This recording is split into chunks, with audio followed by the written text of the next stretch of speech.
Prepare-se para uma imersão nas profundezas da mente com Krishnamurti. Nessa palestra, desvende camadas de pensamento e descubra uma nova perspectiva sobre a sua existência.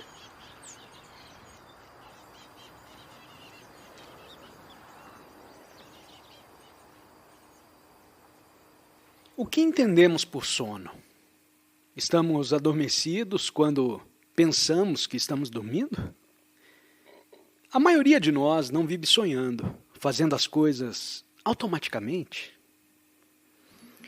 Quando as influências ambientes nos obrigam a determinadas ações, não estamos dormindo. Por certo, recolher-se à cama não é a única espécie de sono que a maioria das pessoas busca.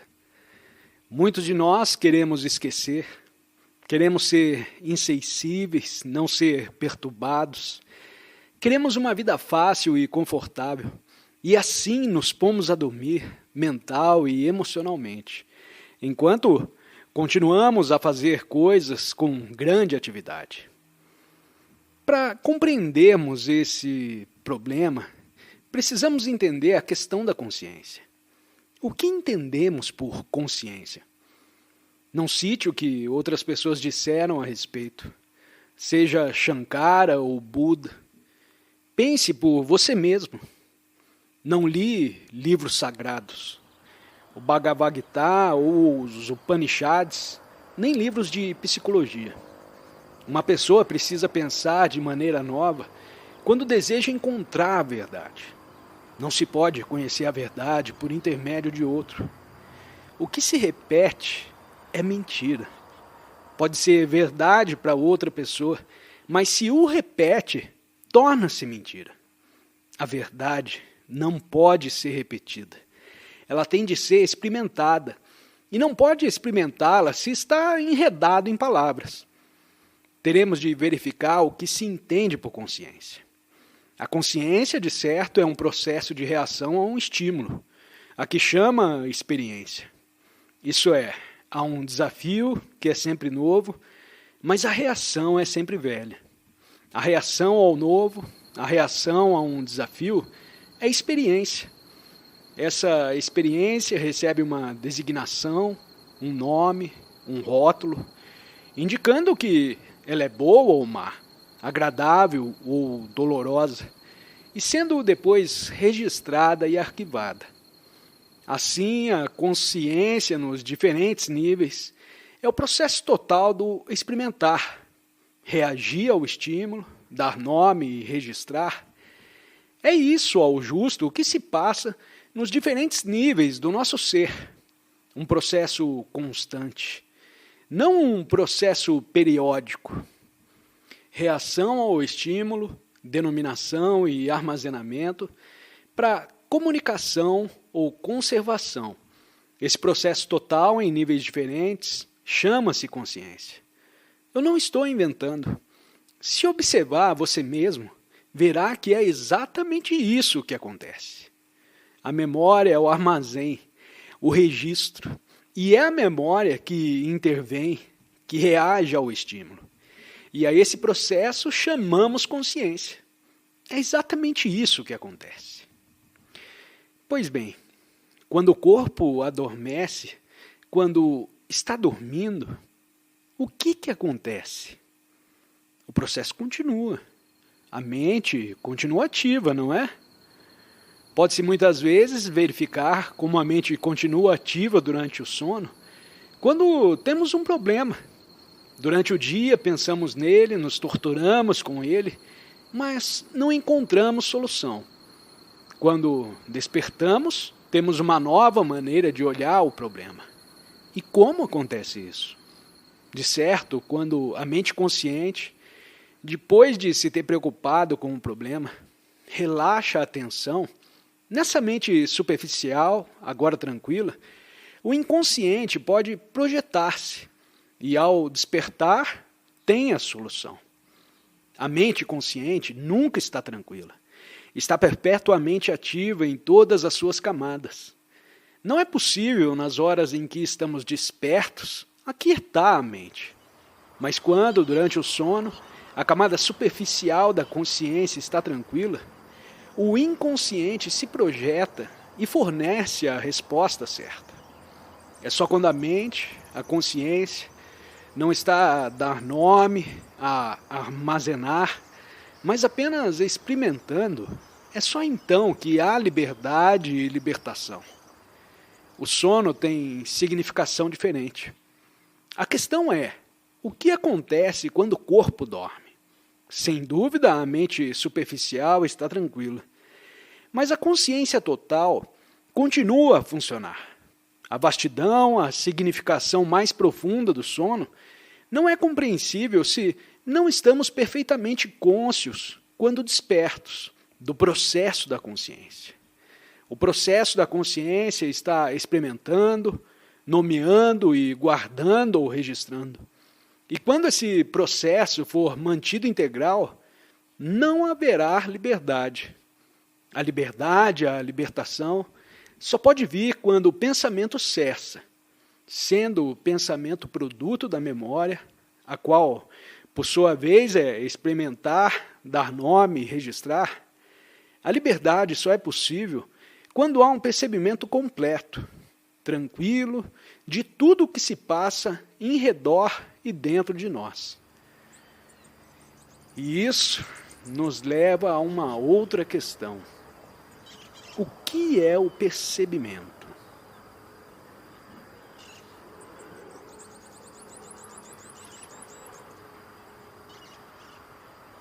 Seria insensato negar a Deus. Só o homem que não conhece a realidade emprega palavras destituídas de significação. O homem que diz que sabe, não sabe. O homem que experimenta a realidade, momento por momento, não tem meios de comunicar essa realidade. Examinemos essa questão. Os homens que lançaram a bomba atômica sobre Hiroshima disseram que Deus estava com eles. Os que voavam da Inglaterra para destruir a Alemanha diziam que Deus era seu copiloto. Os Hitlers, os Churchills, os generais, todos falavam de Deus. Têm imensa fé em Deus. Estão eles prestando algum serviço ao homem, dando-lhe uma vida melhor? Os que dizem crer em Deus devastaram a metade do mundo. E o mundo está cheio de misérias. Por causa da intolerância religiosa, temos separações das pessoas em crentes e não crentes. Separações que conduzem a guerras religiosas. O que indica isso é que tem uma mentalidade extraordinariamente política. E o capitalista tem sua gorda conta corrente no banco, o coração insensível e a mente vazia. Não ria. Não ria porque faz exatamente a mesma coisa. Os que têm o coração vazio também falam de Deus. A crença em Deus será um poderoso incentivo a viver melhor? Por que precisa de incentivo para viver melhor? O seu incentivo, certamente, deve ser o seu próprio desejo de viver com pureza e simplicidade, não acha? Se deseja um incentivo, não te interessa tornar a vida possível para todos. Só te interessa o seu incentivo, que é diferente do meu. E vamos brigar por causa dos nossos incentivos. Mas se vivemos felizes todos juntos, não porque cremos em Deus, mas porque somos entes humanos, possuiremos então em comum todos os meios de produção, a fim de produzirmos para todos as coisas necessárias. Por falta da inteligência, aceitamos a ideia de uma superinteligência chamada Deus. Mas esse Deus, essa superinteligência, não vai nos dar uma vida melhor. O que leva a uma vida melhor é a inteligência. E não pode haver inteligência se há crença, se há divisões de classe, se os meios de produção se acham nas mãos de uns poucos, se há nacionalidades isoladas e governos soberanos. Tudo isso, evidentemente, denota falta de inteligência. E é essa falta de inteligência que está impedindo uma vida melhor, e não a falta de crença em Deus. O outro ponto agora é esse. O que significa Deus? Em primeiro lugar, a palavra não é Deus. A palavra não é a coisa. Quando pronuncia a palavra Deus, isso não é Deus. Quando repete essa palavra, ela naturalmente produz uma certa sensação, uma reação agradável. Ou se diz que não crê em Deus, essa negação também tem um significado psicológico. Isso é, a palavra Deus gera em nós uma reação nervosa, que é também emocional e intelectual, conforme o seu condicionamento. Mas essas reações, evidentemente, não são Deus. Como então achar a verdade? Não a achará no isolamento, na renúncia à vida. Para achar a verdade, a mente precisa estar livre da reação do passado. Porque a verdade não pode ser vista quando a mente está fixada. Ela tem de ver de maneira nova, momento por momento. A mente que é produto da memória, do tempo, não pode acompanhar a verdade. Para que se torne visível a realidade, o processo de pensamento tende a acabar. Todo pensamento é produto do tempo, resultado de ontem, e a mente que está aprisionada na esfera do tempo não pode perceber algo que está além dela própria. O que ela percebe está sempre dentro da esfera do tempo, e o que pertence ao tempo não é a realidade. A realidade só pode existir quando a mente, que é produto do tempo, deixa de existir. Há então o experimentar daquela realidade que não é fictícia, que não é auto-hipnose. Só se extingue o processo de pensamento quando compreende a você mesmo. E pode compreender a você mesmo, não no retraimento à vida, mas tão somente nas suas relações, com esposa, filhos, mãe, vizinho. A realidade, portanto, não está distante. A regeneração não depende do tempo. A regeneração, essa revolução interior, portadora de esclarecimento, só se concretiza ao perceber o que é. Ela não exige tempo, exige compreensão, exige atenção lúcida. Só quando a mente está tranquila, vem a regeneração. A experiência da realidade não é questão de crença. Quem crê nela não a conhece. E quem fala a seu respeito está apenas dizendo palavras. Palavras não são experiência, não são a realidade. A realidade é imensurável. Não pode ser ensinada com palavras floridas, assim como a vida não pode ser encerrada dentro das muralhas da posse. Só quando a mente é livre, vem a criação.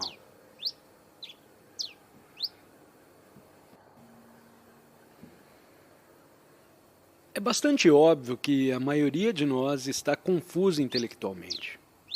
Vemos que os chamados guias ou chefes, em todos os setores da vida, não têm uma solução completa para as nossas várias questões e problemas. Os numerosos e antagônicos partidos políticos, da direita ou da esquerda, não parecem ter encontrado a solução correta para as nossas dissensões nacionais e internacionais. E vemos também, socialmente, processar-se uma destruição completa dos valores morais. Tudo em torno de nós parece desintegrar-se. Os valores morais e éticos tornaram-se simples questão de tradição, sem muito sentido. A guerra, o conflito entre a direita e a esquerda, parece um fator constante e frequente nas nossas vidas. Por toda parte se vê destruição e confusão. Dentro de nós estamos completamente confusos, embora não gostemos de admiti-lo. Vemos confusão em todas as coisas e não sabemos ao certo o que devemos fazer. A maioria de nós, reconhecendo essa confusão, esta incerteza, deseja fazer alguma coisa. E quanto mais confusos nos achamos, tanto mais ansiosamente desejamos agir. Assim, para aqueles que já reconheceram que existe confusão neles próprios e em redor de si, a ação se torna extremamente importante. Mas se um homem está confuso, como ele pode agir? Tudo o que ele faz, qualquer que seja o seu método de ação, há de ser confuso. E essa ação, naturalmente e infalivelmente, trará maior confusão. Seja qual for o partido, a instituição ou organização que pertença, enquanto não afastar de si a confusão, tudo o que ele fizer há de necessariamente produzir um caos maior. O que devemos fazer, então? O que deve fazer um homem que sente sincero empenho, um desejo sincero de dissipar a confusão que há em si e ao redor de si? Qual o seu primeiro dever? Agir ou dissipar a confusão dentro de si e, portanto, fora de si? Julgo importante essa questão que a maioria de nós desagrada encarar. Vemos tanta desordem social, a necessitar de reforma imediata, que a ação se torna um processo absorvente. Ansiosos como estamos por fazer alguma coisa, passamos logo à ação. Tentamos promover reformas, ingressamos em partidos políticos da esquerda ou da direita. Mas cedo descobrimos que as reformas precisam de outras reformas. Os chefes precisam se reagrupar, as organizações organizar-se melhor, etc. e etc. Sempre que tentamos agir, verificamos que o próprio agente é a fonte da confusão. Que deve então fazer aquele homem? Deve ele agir confuso como está ou conservar-se inativo? É esse o problema que se apresenta à maioria de nós. Nós tememos estar inativos. E o recolher-se por um período de tempo para estudar todo o problema requer extraordinária inteligência. Se você se recolhesse por algum tempo para reconsiderar, reapreciar o problema, seus amigos, seus camaradas te considerariam um escapista. Você iria se tornar inexistente socialmente, não estaria em parte alguma. Se quando todos agitam bandeiras e você não o faz, se quando todos põem um determinado boné e você não usa esse boné, você se sente esquecido. E como a maioria de nós não gosta de ficar no segundo plano, nos atiramos à ação. Assim é muito importante compreender o problema da ação e da inação. Não é necessário ficar inativo para considerar o problema no seu todo. É claro que precisamos continuar a atender a nossa diária responsabilidade de ganhar subsistência. Todas as coisas necessárias têm de continuar, mas as organizações políticas, religiosas, sociais, os grupos, as comissões, etc. e etc., há necessidade de pertencermos a elas? Se temos muito empenho, não é necessário que reconsideremos, que tornemos a analisar todo o problema da existência? E para tal, não é necessário por ora que nos afastemos, a fim de estudar, ponderar e meditar? Esse afastamento não é verdadeiramente uma ação?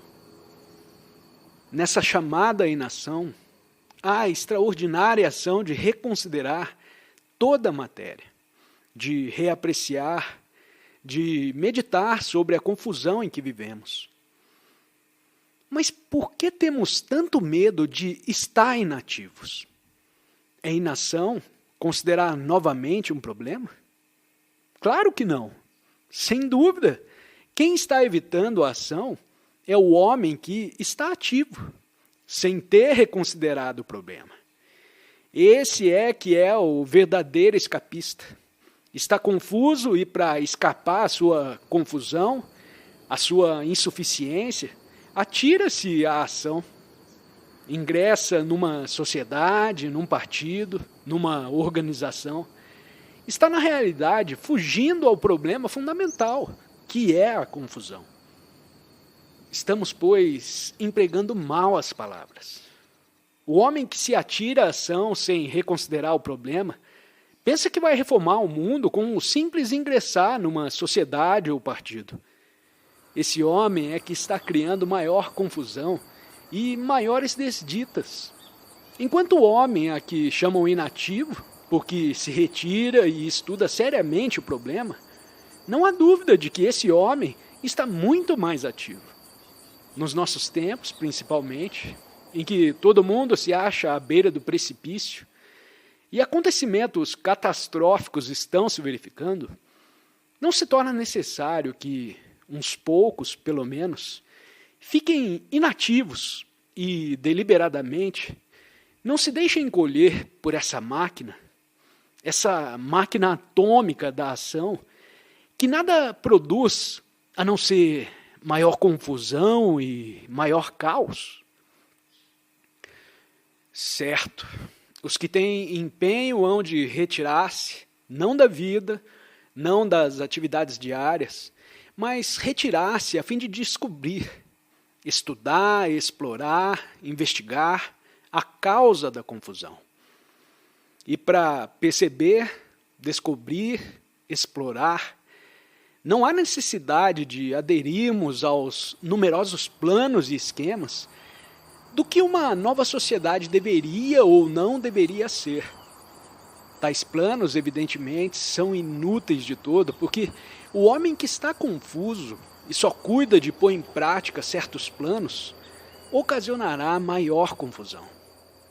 Portanto, como já tenho dito e redito, o que mais importa, se desejamos compreender a causa da confusão, é o autoconhecimento. Sem compreendermos a nós mesmos, não pode haver ordem no mundo. Sem explorarmos a fundo o processo do pensamento, do sentimento e da ação em nós mesmos, nunca haverá possibilidade de paz mundial, de ordem e segurança. Portanto, o estudo de si mesmo é de importância primordial e não constitui um processo de fuga. Esse estudo de si mesmo não é mera inação. Pelo contrário, requer uma percepção extraordinária em tudo o que fazemos. Uma percepção na qual não haja julgamento, condenação e censura. Essa percepção do processo total de si mesmo na vida diária não é limitativa, mas sempre expansível, sempre iluminativa. E desse percebimento surge a ordem, primeiro em nós mesmos e depois externamente em nossas relações. O problema, pois, é de relação. Sem relações, não há existência. Ser é estar em relação. Se apenas faço uso das relações, sem compreensão de mim mesmo, aumento a desordem e contribuo para uma maior confusão. A maioria das pessoas não parece perceber esse fato. Que o mundo são as minhas relações com outra pessoa e com uma só ou com muitas, meu problema são as minhas relações. O que sou, eu projeto.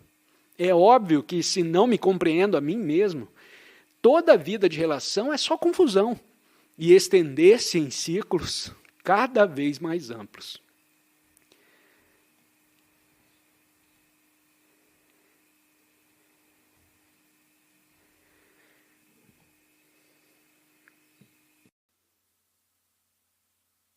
Agradecemos por se conectar conosco nessa experiência enriquecedora com Krishnamurti.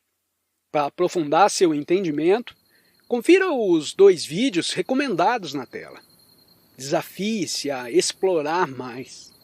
Compartilhe suas perspectivas nos comentários e não se esqueça de se inscrever para continuar essa jornada conosco.